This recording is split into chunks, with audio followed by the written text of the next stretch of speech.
நான் கொண்டு போய் அங்க சுடுகாட்டுக்கு போயணுமா, நான் சுடுகாட்டுக்கு போன்னு சொல்றதில்ல.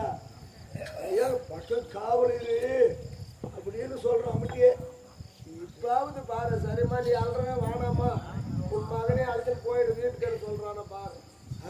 நீ அட மாடாடு மேத்தாவானே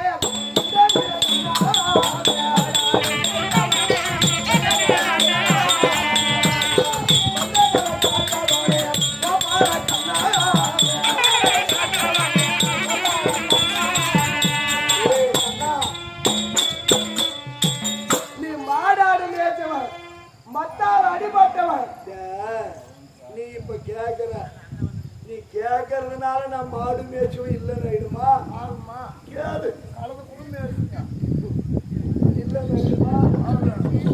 இல்லைன்னா மாடாட மேய்ச்ச புத்தியும் மத்தால அடிபட்ட புத்தியும்